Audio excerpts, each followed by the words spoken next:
Salut à tous et bienvenue sur Valépel Lorcana, comment ça va fou? Ça va très bien et toi? Ça va très très bien, on se retrouve aujourd'hui pour une nouvelle fournée de spoilers du chapitre 2 qui régale.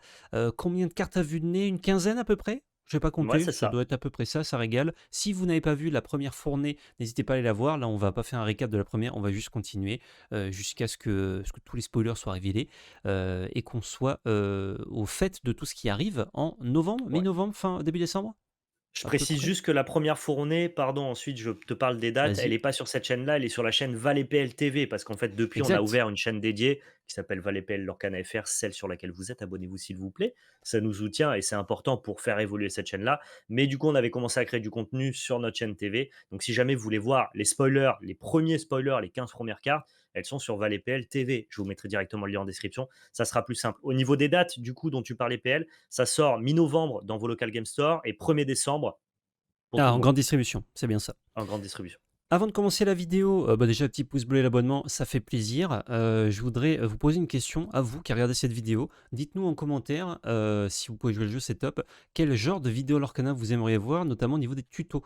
Parce qu'on a prévu de vous en faire, il y en a déjà qui arrivent, notamment le petit lexique, ça nous a été demandé. Mais s'il y a des notions de Lorcana que vous avez envie, d'apprendre, d'approfondir, n'hésitez pas, que ce soit dans la construction de decks, peut-être dans le côté finance, même si c'est vrai qu'on en parle déjà, dans d'autres vidéos. Mais si vous voulez une vidéo dédiée pour ça, n'hésitez pas. Si vous avez des idées, si quand vous regardez nos vidéos, vous dites: «Ah ben c'est pas mal, mais je connais pas, je sais pas trop ce que c'est la Ouais, méta, de je quoi il comprends parle». pas ça, voilà. Voilà, s'il y a un truc que vous comprenez pas, que vous avez envie soit d'approfondir, soit d'apprendre, dites-le en commentaire et on se chargera dans les semaines, les mois qui arrivent, de vous faire régulièrement des tutos, sur ça, soit complètement débutant, soit plus approfondis. On est là vraiment pour parler à un maximum de gens, donc n'hésitez pas, à en parler dans l'espace commentaire. Voilà. Top. Petite, annonce qui est passée. On commence avec Finrider, très rapide, on a un drop 1, donc une carte à 1 qui peut s'ancrer, qui est 1/3 qui leur pour 1. Il y a déjà des cartes comme ça qui existent dans le jeu, mais il n'y en avait pas en verte. Donc au moins le vert a sa petite 1/3 pour 1 qui s'ancre. C'est bien, dans les decks notamment, qui jouaient Améthyste, on avait envie de jouer Olaf de temps en temps, qui est Mmh, exactement la même carte mais en violet. Là on a accès en vert, tant mieux, pas grand chose d'autre ouais. à dire, ça débloque juste, dans cette couleur-là. C'est Ensuite, important les 1-3, ça va chercher les drop 1 qui leur pour ouais, 2 et ça se fait pas trade par les drop 1 qui sont 2-2 donc ça se mmh, place bien dans les interstices du métagame, ouais, c'est intéressant. heu Maintenant, on va parler de l'action «Je suis coincé», pardon, tu voulais dire quelque Ouais, chose? je te coupe juste une seconde. Remercie Lorcana France TCG, le compte Twitter Ah, bah, qui bien a sûr, les regroupé toutes ces gosses. cartes-là. Vous pouvez retrouver les spoilers sur leur compte Twitter, sur internet globalement, mais c'est vrai que c'est un peu plus chiant sur internet, c'est pas regroupé. Nous, on est allé sur leur Twitter, on a pris toutes les images de tous les spoilers qui sont quasiment toutes en français, il me semble. Donc merci beaucoup Lorcana France, gros boulot à ce niveau-là. Et je crois que c'est pas le compte officiel, c'est un compte fait par un fan C'est du jeu. un compte de Donc fan. encore plus gros GG à lui de faire ce taf-là. On vous met le lien si jamais vous avez Twitter en description, évidemment. C'est ça, c'est Je le suis meilleur coincé. compte informatif, français, donc n'hésitez pas à aller les follow en masse. Oh misère, ça ne va pas recommencer. Je suis coincé, c'est une, carte action qui s'ancre, et qui coûte 1. Vous choisissez un personnage épuisé, il ne se redressera pas au début de son prochain tour. C'est dans la mécanique améthyste d'empêcher les créatures de se redresser comme le fait la, Elsa légendaire à 8 mana. C'est une carte qui coûte que 1, qui est ancrable, donc on va dire qu'elle est acceptable en termes de tempo, pour justement essayer de designer la partie dans le rythme qui vous parle et faire durer la partie pour aller vers la fin de partie et jouer des cartes plus imposantes. Après, est-ce que ça sera assez bien pour être joué? C'est un effet qui est un peu moyen, quoi. Ça empêche juste une bête de lorer ou de challenger pendant un tour. Ouais, ça ralentit un peu aggro et ça s'ancre, donc pourquoi pas, mais je pense que ce sera en un exemplaire par-ci par-là pour compléter certains decks, comme on peut le voir avec des Beefheadle, le Boons de Ouais, Merlin. c'est fine, on dira, Voilà, mais je suis pas forcément intéressé par la ouais. carte. Ça, c'est une carte qui avait plus de chances, d'être jouée dans le set 1 qu'avec 2 extensions, je pense. Hmm. On aurait peut-être plus vu la carte. Ensuite, on a Boons, voilà, une carte qui, on n'a pas la version française, pour 2, qui ne s'ancre pas. On a une action, on renvoie un personnage qu'on contrôle dans notre main pour renvoyer un personnage qu'on ne contrôle pas dans la main de son propriétaire. Donc pas qu'on contrôle pas, pour renvoyer un autre personnage dans la main de son propriétaire. Donc on est obligé de bouncer une de nos cartes, mais pas la deuxième, on peut bouncer une carte adverse, donc la renvoyer dans la main, mais ça s'ancre pas. Et ça nous oblige à renvoyer un truc dans notre main. Donc ça, typiquement, c'est bien quand on a des cartes blessées qu'on renvoie dans notre main pour les rejouer et refaire l'effet d'arrivée en jeu ou juste les soigner. Mais sinon, enfin, c'est un peu précis comme carte, c'est un peu bizarre, j'ai du mal à l'avoir joué, à part s'il y a des cartes qui sont bien renvoyées dans la main, notamment en améthyste, je crois qu'il y a des cartes qui ont des effets bénéfiques, ou en bleu, je sais plus, en saphir. Ouais, ça sera clairement une carte de synergie. En améthyste, tu as un Merlin qui profite du fait de récupérer des cartes dans ta main. Tu as juste les effets d'arrivée en jeu des cartes qui peuvent être intéressantes à rejouer ou soigner tes personnages. Donc, la carte aura probablement quelques utilités, quelques scénarios gagnants pour elle. Ouais, Mais par contre, si on la contextualise pas, qu'on raisonne juste par la puissance de la carte de manière indépendante, c'est pas très puissant comme effet. ouais, et en plus ça s'ancre pas, donc vraiment, elle est là pour être jouée, quoi. Carte Donc, de synergie. exactement. Ensuite, ceci. Eh ben, notre ami, le Cogwars, qui est une 2-3 pour 2, qui lore pour 1. Ce caractère avec, Les un personnages avec caractère avec Reckless. tous les personnages avec Reckless gagnent, vous pouvez les engager pour gagner 1 de l'or. Alors Reckless, c'est en français? Reckless, je me rappelle plus, mais c'est obligé d'attaquer tous les tours. Voilà, c'est ça, OK. Bah, les personnages qu'on Reckless, la plupart du temps, c'est des personnages qui peuvent pas lorer. Je Ouais, pense parce que notamment à ça sert à Gaston rien. et à Maui.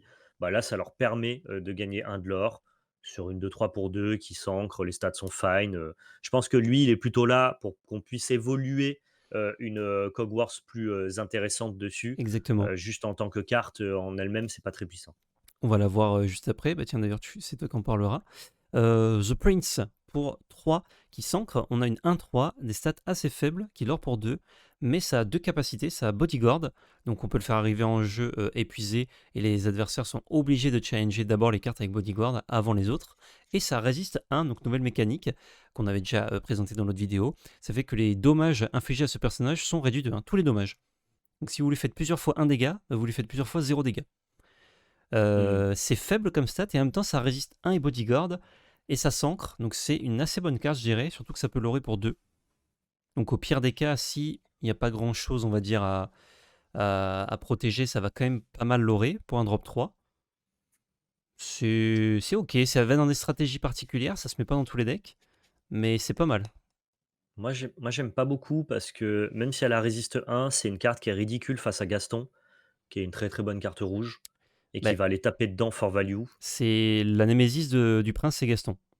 Parce que Ouais, justement ouais, c'est une complètement. Mais je veux 4-2 dire, qui va tu survivre. une némésis commune qui est jouée dans toutes les stratégies rouges, qui va rendre ton prince un peu moyen. Déjà que la carte est pas brillante, il a une Ouais, némésis, identifiée, tu vois? Donc, je suis pas grand fan de ce prince, moi, de mon côté.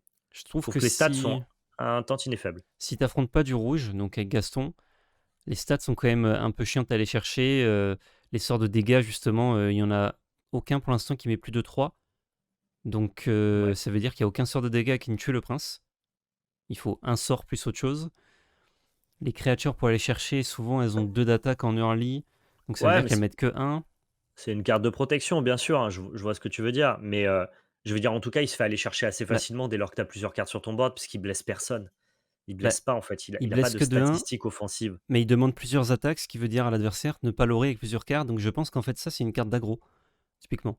Ah, c'est clairement une carte d'aggro, de toute façon. La plupart des cartes bodyguard sont des cartes d'aggro, c'est pour défendre tes loreurs, en demandant à ton oppo de passer par des cartes bodyguard. Ah parce que, enfin, déjà ça protège, mais aussi ça lore pour 2. Donc en plus de protéger, tu vas lorer pas mal avec le prince. Je pense que la carte est mieux que ce qu'on pense. Ouais, Ça peut-être, peut ça peut faire un truc. Après, peut-être que c'est un peu mieux que ce que je pense. si toutes les couleurs ont une 4-2, comme Gaston, le prince, il va pas faire long Non, feu, mais je pense pas. je pense pas non plus. Et OK. reparle-nous de Cogsworth. Eh ben, Cogsworth qui est 2-5 pour 5 ancrable et qui permet de lorer pour 2, mais ça se shift pour 3, c'est-à-dire qu'on peut jouer ce personnage-là sur le personnage à 2 d'encre qu'on vous a présenté au préalable. Il a Super. la ward et la ward c'est super fort, ça veut dire qu'on peut pas le cibler, donc on peut pas lui mettre un anti-bet en fait, tout simplement un removal. La carte pour 5 par exemple, le feu de maléfique ben, ne peut pas le Feu des gérer. dragons. Et en plus de ça, eh bien, tous vos autres personnages gagnent résiste plus 1. Je trouve que c'est la version un peu boostée aux hormones de Aurore, Mmh, dans l'idée. c'est fort, ouais. Shift 3 sur, une carte à 2 qu'on a vue juste avant, qui la carte à 2 n'est pas dégueulasse non plus, hein. A des stats, une C'est petite capacité, exactement comme Aurore, ça se shift 3 c'est sur bien. une Aurore à 2 qui était ancrable et qui était pas Ouais, dégueulasse. Sauf que là, Hogwarts a lui-même la ward et donner résiste 1. Je sais pas si c'est pas un peu mieux que de donner la ward à ton board, parce que donner la ward à ton board, globalement, les gens ils t'attaquent plus par le terrain et par leur ouais. personnage que par des effets d'interaction et de sorts. Donc je pense que Hogwarts c'est vraiment juste la nouvelle Aurore, quoi. Mais surtout que ça marche contre des sorts aussi, gris notamment. En plus de ça, Donc ouais. je vois bien un deck, avec ce Hogwarts, bleu-vert, mais pas rampe, qui serait plus, axé, dégâts et avec la nouvelle bête qu'on va voir tout à l'heure notamment, ce qui fait que tes bêtes, elles peuvent aller trade les créatures en face, plus facilement grâce au résiste 1. Genre dans un mirror, si toi tu as le résiste 1, bah, tu bien mieux que ton adversaire, quoi. Ton board, il est Ouais, de ouais, suite complet. bien meilleur. Ça, vraiment très, très bonne carte à ne pas douter que de toute façon, c'est une super rare, c'est pas pour rien, ça va être joué, ça va être Ouais. sympa. Je me demande d'ailleurs si avec cette capacité résiste 1, on va pas avoir des effets qui mettent des dégâts à toutes les créatures, y compris les nôtres. Et du coup, tu as un intérêt à avoir résiste pour gommer ça. Probablement, ça pourrait en tout cas. Ça Ce serait pourrait, ce serait assez du stylé. design, Mm. intéressant. Donc bonne carte ce Hogwarts. Par contre, à 5, c'est un peu limite. Les stats Non, Aurore font pas Aurore, rêver, elle est quoi. déjà jouée pour ces stats-là et ce même CCM. Oui, mais du coup, là, il y a plus de cartes, donc ça se bat plus. Oui, oui, Tu ça se vois? bat plus parce que mécaniquement, tu introduis plus de cartes, mais je veux dire, Aurore, c'était un peu, condition sine qua non de jouer Saphir, notamment quand tu jouais Saphir Steel. Hmm. Bon, ça m'aurait enfin, en fait, si tu le fais à 4 mana, c'est fumé. Oui, oui. Non, mais je pense qu'il est bien designé, mais juste que tu as vraiment envie de le shift. Le jouer pour 5, c'est un petit peu dommage, surtout quand on voit les drops 5 du jeu. Ils Ouais. sont vraiment puissants, quoi. Last Stand. Alors ça fait partie des derniers spoilers révélés. On n'a pas tout mis de... Enfin, j'ai pas tout trouvé dans le même ordre. Pour 2, on a une action qui ne s'ancre pas et qui bannit un personnage qui a été challengé ce tour-ci. Donc ça veut dire que tu peux challenger avec un petit Kimchi, un petit Stitch à 1 par exemple, sur un gros ton Stitch meurt, et ensuite, bam, last stand, et ça le dégage. C'est un effet commun à beaucoup de TCG, l'effet un truc déjà blessé, ou en tout cas blessé ce tour-ci, tu le finis. En général, c'est pas trop joué. On préfère quelque chose qui tue tout seul. Là, ça a besoin d'avoir challengé et ça ne s'ancre pas. Si ça s'ancrait, je pense que ça aurait pu être joué en quelques exemplaires. Ouais, complètement. Mais le fait que ça ne s'ancre pas, ça répondra peut-être à certaines cartes problématiques, mais à l'heure actuelle, à mon avis, on n'a pas envie de jouer ça. Ça ressemble à une fausse bonne idée pour moi. Mm. C'est-à-dire du fait que ça s'ancre pas, on va pas vouloir jouer cet effet-là. Par contre, effectivement, si ça s'ancrait, je pense on aurait pu accepter ça. Mais là, du fait que ça s'ancre pas, je pense que c'est ouais, c'est une fausse bonne idée Ouais, et de toute façon, le jaune, il a pas trop envie de faire ça. Le jaune, c'est un deck qui turbolore, on s'en fout un peu de gérer l'adversaire dès lors que tu mets une cloque et que ta cloque, elle est plus rapide que celle de ton oppo. ouais, Bon, tu pas besoin d'aller gérer ses bêtes, quoi, on s'en fout un peu. ouais, je pense aussi. Oh, la crossbow. Le Fang Crossbow pour 3 mana ancrable, vous avez un item. Premier effet, vous pouvez payer 2, l'engager et vous allez mettre -2 à un personnage adverse ou à un personnage Ouais, même de votre côté, hein, au lieu de -2 force. d'attaque. Et si jamais vous voulez faire son deuxième effet, bah, vous pouvez bannir cet item et détruire le dragon ciblé. Ce qui est intéressant pour bannir les maléfiques à 9 des decks Ruby Améthyst par exemple. Mhm. Après, il n'y a pas d'autres dragons pour l'instant. On ne connaît pas toutes les cartes de Rise of the Si, Floodborn. s'il y a Fang dans l'extension, je pense qu'il y aura au moins un autre dragon. L'autre version de Oui, Maléfique, par exemple. voilà, mais je veux dire, Mais pour on ne sait pas l'instant, dans encore. le méta qu'on connaît, il y a pas beaucoup de dragons. C'est vraiment une carte qui est très ciblée, très corner, peu polyvalente. Ça dépendra en fait, on rehaussera notre avis sur la carte quand on connaîtra tout le set. Je trouve que le coût du premier effet est très élevé pour ça. Après, c'est une carte qui s'ancre, donc c'est jamais perdu, Ouais, mais du fait qu'elle est ancrable, c'est fine, hein. Si on a deux trois dragons qui tournent dans le méta, c'est vraiment une bonne carte. ouais. En fait, il faudrait qu'il y ait des dragons de différentes couleurs. Si tous les dragons sont Ouais. rouges, t'as pas envie de jouer la Fang Crossbow, typiquement. Oh, je crois la meilleure carte, ou une des meilleures cartes révélées en tout cas, de ce deuxième set pour l'instant, la bête qui est légendaire. On a une créature, enfin un personnage, pardon, à 6 qui s'ancre, très bien, qui est 4-5, bien, qui lore pour 2, ok, et qui a un effet second souffle. Chaque fois que des dommages sont infligés à un personnage adverse, vous pouvez redresser ce personnage. Et il n'y a pas de limitation. C'est chaque fois, et il n'y a pas écrit il ne peut pas partir en quête, il ne peut pas redéfier. Non, non, Ouais, tu fais n'importe quoi. tu veux attaquer plein de fois avec la bête, tu peux, parce que ça marche avec lui. Donc t'attaques, tu blesses, hop, trigger, donc déclenchement de la capacité, tu détapes la bête et tu peux rechallenger. Bam bam bam. Tu peux l'aurer plusieurs fois. Donc si tu as un board, l'adversaire il a engagé tout le sien, tu joues, enfin tu l'auras avec la bête, t'attaques une fois, ça la dégage, tu relors avec la bête, t'attaques une autre fois, ça dégage, et tu peux faire n'importe quoi. Si tu joues avec du rouge, par exemple, pas du rouge, du style de l'acier, et ben tu peux utiliser des sortes de dégâts, et ça marche aussi, parce que c'est des dommages. Donc c'est vraiment Ouais. pété. Des C'est gens pété. théorisent qu'il y a déjà des associations de cartes qui vont permettre de faire des combos, donc des synergies très puissantes entre la bête et d'autres cartes. Comme tu dis, ça peut juste détruire l'entièreté du board Ouais, adverse, ou alors juste marquer 10 lords dans le même tour. Ouais, la bête, ça a l'air de se placer assez haut, ouais. très très fort, ouais. On va faire Ensuite, des dégueulasseries avec ça. hâte de voir ça. Moi qui me suis bien intéressé à ce genre de deck en plus récemment, ça me régale d'avoir la bête quoi qui arrive. Improviser. Improviser, c'est une action pour un mana qui est ancrable. Vous choisissez un personnage, il gagne plus un d'attaque pour le reste du tour et tu pioches une carte. Ça a l'air bien parce que tu pioches une carte, c'est une carte qui se remplace et qui peut Ouais. s'ancrer, mais l'effet il est vraiment très corner, un peu miséreux quoi. Donner juste plus un d'attaque à une carte, ça me paraît pas excessivement puissant. En tout cas, si je raisonne de par la culture TCG sur d'autres TCG, juste booster l'attaque d'une carte, c'est pas très fort. Mais attention, ça pioche une carte, donc c'était quasiment gratuit, ça se remplace, ça coûte Mmh. très peu de mana et ça s'ancre. Ça peut peut-être relativiser un petit peu la carte. Mais son effet, en tout cas, il est pas incroyable. L'effet fait pas rêver, mais heureusement ça s'ancre. C'est ça. Et je trouve que dans ces couleurs-là, en vert, tu as envie d'avancer un peu dans ton deck, de trouver certains trucs. Enfin, en vert et avec une autre couleur, évidemment, hein. Et du coup, un petit effet, genre juste pour un piocher une carte, ça fait qu'en late game, bah, tu recycles. Donc, tu la pioches, hop, tu la joues tout de suite, et tu repioches autre chose. Donc, c'est comme si dans ton deck, tu avais techniquement 56 cartes. Tu peux la lorer en début de partie très Ouais, facilement. ça te permet de moins diluer les cartes impactantes de ton paquet au Ouais, détriment d'un mana, mais comme tu as plein d'encre dans l'Orcana, on s'en fout un peu de son coup, quoi. ouais, c'est ça. Donc, et le petit plus 1 de force, suivant le deck, ça peut être intéressant, enfin, suivant le deck que tu affrontes.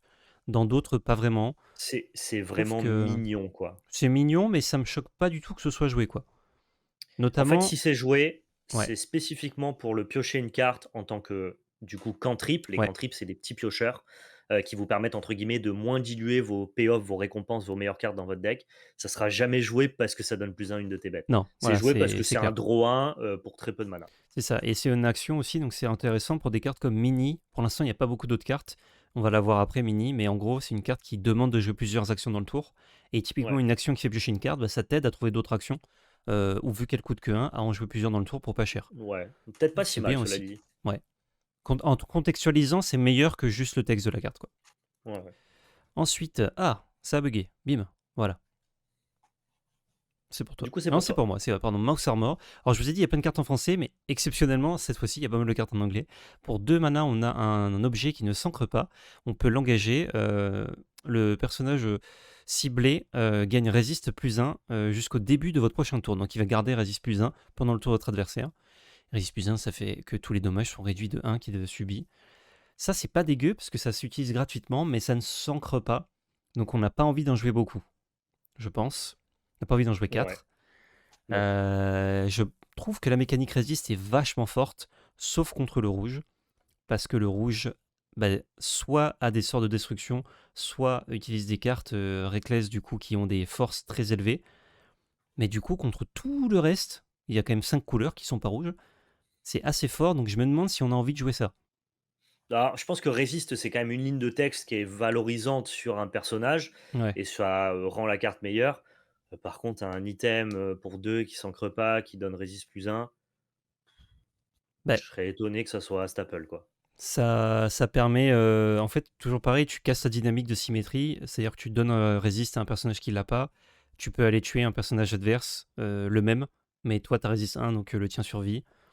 Complètement, mais ça te demande de C'est s'associer à des cartes. Toi, ta carte, elle s'ancre pas, tu veux pas en avoir un grand nombre dans ton deck, donc est-ce que ça vaut le coup d'en jouer qu'un ou 2? ça s'associe à Sachant que 45 cartes de ton deck sur 60, donc ça va, quoi. non, mais pour que ça ait un effet intéressant, faut que du coup tu brises une symétrie qui est présente sur le terrain.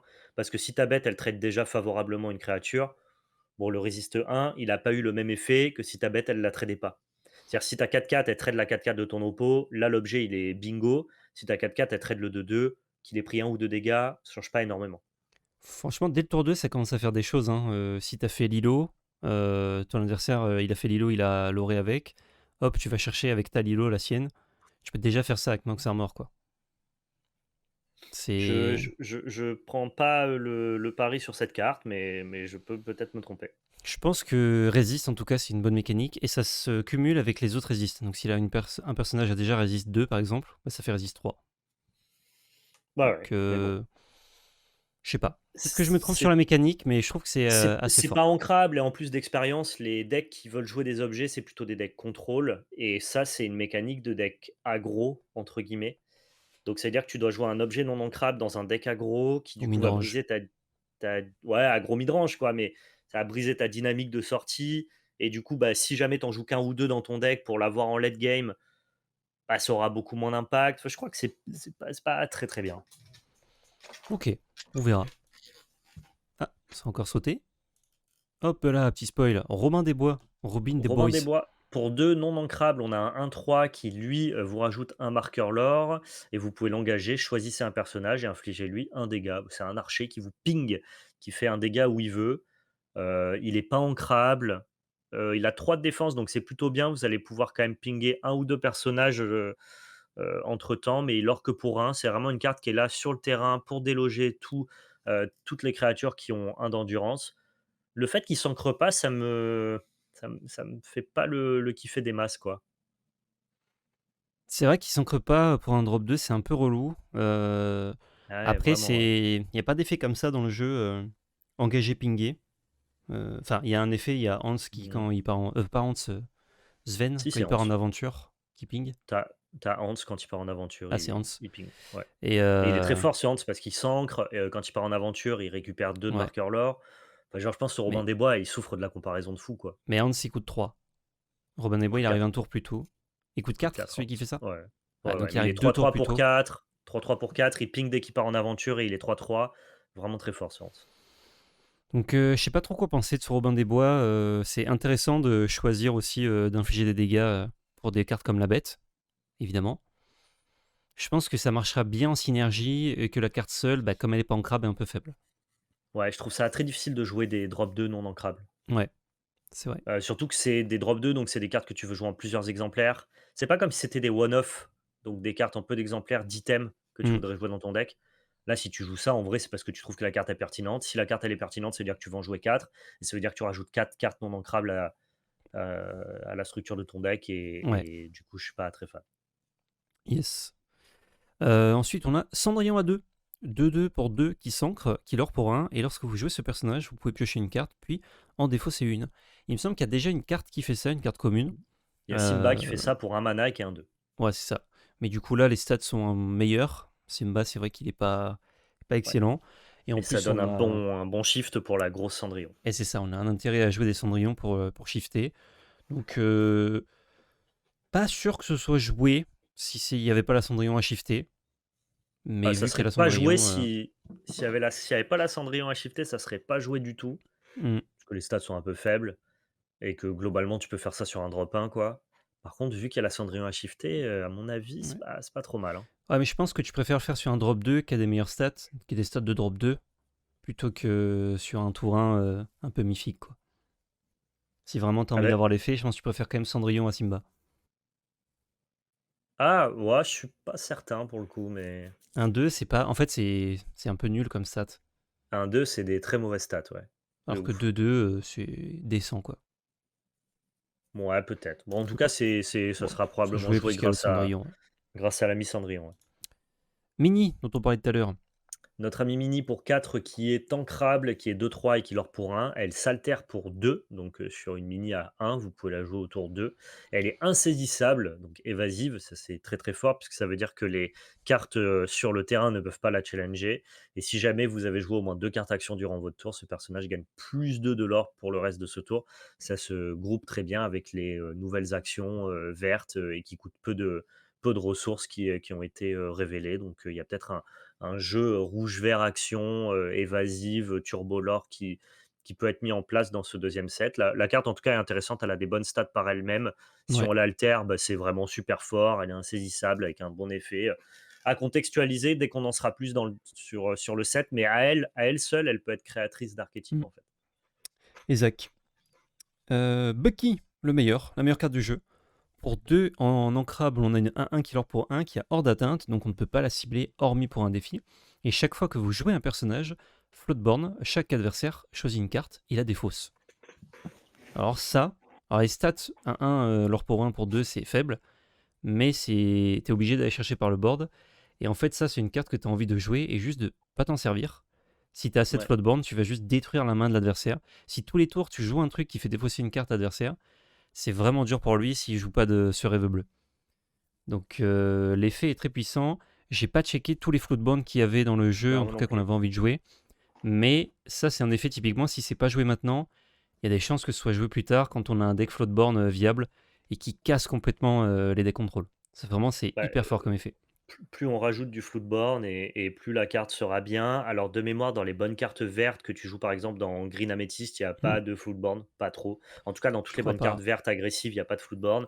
Donc c'est une carte qui, comme tu le dis, va évoluer au fil des sets pour devenir peut-être un jour vraiment puissante quand on aura plein de bons Floodborn dans les couleurs. Ça détruira forcément les archétypes contrôle. Par contre, c'est assez mauvais contre les decks sur rêve bleu, comme tu le disais. Faut aussi le Ouais. noter, quoi. Enfin, ça dépend. Si tu lui fais tellement défausser qu'il n'a pas le temps de la jouer que tu la défausses, c'est bien.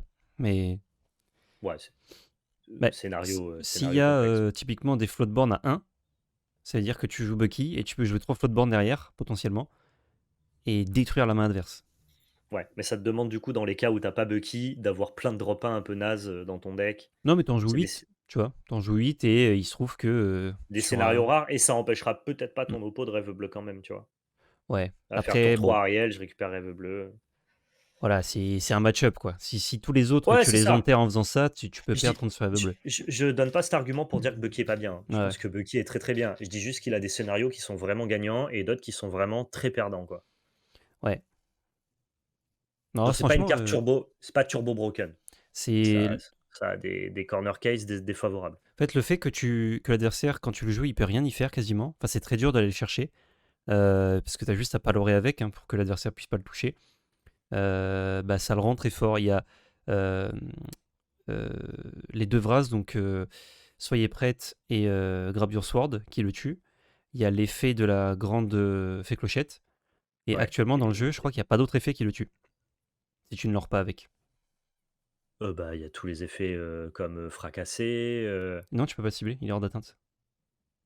ne peuvent pas choisir ce personnage hormis ah oui, d'accord, oui, OK. Oui, oui, tu peux que le défier. Donc OK, non, oui, tu as que ces 3 effets-là, mais après, genre, par exemple, en fait, si tu prends Tinkerbell, donc hmm, l'effet de Tinkerbell et Grab Your Sword et l'effet de Soyez prête, actuellement, tu as l'entièreté du format. Tu vois ce que je veux dire? ouais, 50% des decks joués ouais, jouent ces cartes-là. Mmh. Mais après, il y a quand même que Même ces plus en cartes-là dans ces decks représentation au final, tu qui vois? gèrent Bucky. Et en fait, c'est des cartes qui coûtent 7 pour un drop 2. Donc en fait, gérer Bucky, c'est trop tard. Il n'y a que Oui, Tinkerbell, oui. tour 3, tour 4, qui va la On est gérer d'accord. rapidement. Si tu as What Mille Floodborn, correct à mettre dans ton deck avec Bucky, oui, ça peut être un peu trop tard. Mais mets ta vie quand même qu'ils ont bien designé leur jeu et que ça va pas être très, très simple d'aligner Bucky et plein de Floodborn dans un deck consistant et puissant, tu vois? Pour l'instant, je pense qu'il n'y a pas assez de Floatborn. À voir après, vu que l'extension s'appelle Rise of the Floatborn, et je pense qu'il va y en avoir pas mal, mais il faut voir s'ils sont intéressants à jouer. En tout cas, s'il y en a assez dans un deck classique, et qu'il y a du vert, tu vas avoir envie de jouer Bucky juste Tu pour vas avoir 30 avoir quoi. envie de jouer Bucky, ouais, je suis d'accord. Ensuite, oh, panique. On a l'ami Panique pour 3 mana non ancrable qui est un 2-3 qui leur pour 2. C'est des stats qui sont acceptables même s'ils s'ancrent pas. Et quand vous jouez ce caractère, vous pouvez choisir. C'est lui qui gagne. Ah non, Non, un caractère de votre choix gagne choisis. plus Ah 2. oui, il gagne plus 2. Et si jamais ce caractère est nommé Pain, c'est l'acolyte de Panique, et bien dans ce cas-là, il gagne plus 4 à la place. Donc c'est un 2-3 pour 3 qui leur pour 2 et qui va donner plus 2 de patates quand il arrive en jeu. Sympa, hein, mais pas ancrable. Donc du coup, on passe, Ouais, je pense. faut voir Pain ce qu'il fait, Faut voir la gueule de et Pain, les mais couleurs. Mais bon, j'ai du mal à imaginer un, un effet. À moins que l'effet de Pain, ce soit que Panique soit ancrable. Genre, tant que t'as Pain en jeu, tu peux ancrer les cartes Panique comme si elles étaient ancrables. peut-être, Et mais encore sinon, que tu auras peut-être pas la synergie, quoi. et même, je veux dire, ça arrive au tour 3. Au tour 3, il y a plein de Mmh. scénarios où tu as juste pas envie de booster l'attaque d'une bête, donc du coup, Ouais, tu te retrouves à avoir un 2-3 pour 3. Enfin, c'est assez médiocre, finalement, Panic, tant qu'on connaît pas Pain. c'est vrai, c'est vrai. Oh, ça, c'est une carte que j'aime beaucoup. Hypnotize, une action pour 3 qui s'ancre. Chaque adversaire pardon, choisit et défausse une carte et vous piochez une carte. Donc ça rentre encore dans le truc qu'on disait avec Mini de jouer plusieurs actions par tour, parce que c'est une action qui coûte pas si cher que ça et qui se remplace. Et du coup, vous avez pas perdu de carte en main, parce que vous l'avez joué, vous en avez pioché une, l'adversaire, lui, il a défaussé. Au pire, ça s'ancre, ou dans les match-up aggro où vous n'avez pas trop le temps de faire défausser ou quoi, bah, vous ancrez ça, tranquillou. Et dans les match-up mid-range et contrôle, faire défausser une carte et en repiocher une, c'est très bien. C'est pas une chanson, c'est un peu dommage, mais ça aurait peut-être été trop fort en chanson, donc je comprends. Ouais, en chanson, c'est trop bien. Du fait que ce soit pas une chanson, je me demande si c'est pas un tantinet trop moyen. Bah, au pire des cas, c'est ancrable. Donc si tu as 2 match-up sur 3 où la carte est bonne, je trouve que c'est décent. T'es pas obligé d'en En jouer tout 4 cas, de toute façon. dans le méta actuel, ça serait pas décent, mais dans le futur méta, peut-être. Bah, franchement, contre jaune, enfin style Amber Steel midrange, ceux qui jouent pas des rêves bleus, Ah, ceux qui c'est jouent pas les bien. rêves bleus? Ouais, OK. Et contre contrôle, bon, bah, si il défausse une carte, surtout à partir du tour, si tu la joues pas au tour 3 mais plutôt au tour 5-6, dans la main, C'est il lui bien, reste mais que en des même pâtés. temps, Steel Umber Midrange, c'est un deck qui pioche quand même beaucoup, notamment par ses réponses. Du coup, je sais pas si tu préfères pas essayer justement de prendre le board et de l'aurer beaucoup plutôt que de jouer une carte à 3. Contre Ruby Améthyste, ça me paraît effectivement plutôt bien, parce que c'est pas par le board que tu vas gagner. Mmh. Mais même contre style, Umber Steel Midrange, je suis pas sûr que ça soit vraiment brillant comme carte. Je sais pas, ça m'a l'air pas mal. En fait, c'est ancrable, donc au pire des cas, Oui, c'est ça, ça mais part, comme quoi. tu disais, si c'est, effectif dans 2 tiers des match-up, dans ce cas-là, on va valoriser la jouer parce qu'au pire, dans le tiers restant, on l'ancrera. Mais si c'est à l'inverse, une carte que tu vas, juste jouer, 1 tiers du scénario et 2 tiers du temps que tu vas ancrer, bon, on la jouera peut-être pas, à la fin, tu vois? Ouais. Donc à voir, ça dépend plutôt du méta, la puissance de la carte. Oui, c'est sûr. C'est sûr, pas si le méta devient très aggro, bon, bah, on joue pas ça, quoi, on n'a pas le temps. Ouais, c'est ça. Et dernière carte. La carte Mulan, qui est une carte d'Hearthstone, il y avait un comparo juste en dessous qui m'a amusé, Ouais. qui est une 4-3 rush pour 4 non ancrables et qui permet de l'aurer pour 1. Heu, c'est pas si mal parce que les gens aimaient bien jouer Zeus. Zeus qui, pour 4 non ancrables, tapait à 4 avec offensif 4, qui était un 0-4 du coup, mais qui ne l'aurait pas. Donc imagine que c'est un Zeus qui du coup ne l'aure pas pour 2, mais qui a 1 d'endurance de moins. Ouais, le 1 d'endurance, c'est un peu dommage, hein, quand tu Et vois quand les drop 3, Et mais par contre, quand il se fait taper derrière, là où le Zeus n'infligeait aucun dégât, là, la Mulan inflige des dégâts. mmh. C'est un peu mieux que Zeus, je trouve. Bah, ça va plus facilement tuer 2 bêtes, Mulan. Par Ouais, contre, c'est ça ça. s'ancre pas, ça leurre pas, donc c'est vraiment ça ne sert Et qu'à ça. toutes les cartes rush, Zeus, Rafiki ne s'en créent pas déjà, donc du coup, on peut faire un comparo assez net avec ces cartes-là. Ouais, ouais. Heu, je crois que c'est un peu mieux que Zeus, donc c'est probablement playable. Ouais. Dans le style, je préfère quand même jouer Rafiki, même si, ça a que 3 et pas 4. Bah, ça te propose ça dans une autre couleur, quoi, mais Mais ouais, c'est pas la même couleur. Oh, c'est pas mauvais. C'est pas en mauvais, fait, c'est pas choquant si c'est tu joué, tu c'est pas tu choquant tu si ça dis, l'est pas. tu dis que tu préfères jouer Rafiki, mais dans un monde où Resist est une mécanique très valorisée, je crois que tu préféreras jouer Mulan. Ah si, Resist du coup est très joué, oui, mais Resist c'est une mécanique très blue steel, Très blue style, ouais. donc ça dépend le méta, quoi. Ça dépend encore une fois du méta. Mmh. Mais intéressant en tout cas, pas à jeter, Mulan. C'est Ouais. difficile de donner un Non, avis, c'est cool, ouais. assez net sur la carte. Et du coup, ce qui est bien, c'est que, peu importe la rareté des cartes qu'on a commentées, il y avait pas un intérêt particulier pour les rares ou les légendaires ou les super rares. Même les communes, comme on voit avec cette Mulan, il y a des trucs à dire, à discuter, c'est jouable encore. Ouais, Et ça, c'est très bien parce que ça veut dire que ça rend abordable les decks. Donc, si ouais, bien Mulan, sûr, c'est super bien d'en avoir 4 dans son deck, bah, c'est une commune, ça coûte rien. Et c'est ça. ça fait que les decks sont moins chers, c'est super. Fin de cette vidéo, du coup, spoiler, dites-nous en commentaire ce que vous en avez pensé, vos avis, si vous avez des idées de build et tout. N'hésitez pas direct à le mettre en commentaire, ça nous régale. Pouce bleu, partage, abonnement, réseaux sociaux dans la description, notre chaîne Twitch sur laquelle on fait du Lorcana aussi. Et surtout, n'oubliez pas, c'est de la belle magie. C'était de la belle magie.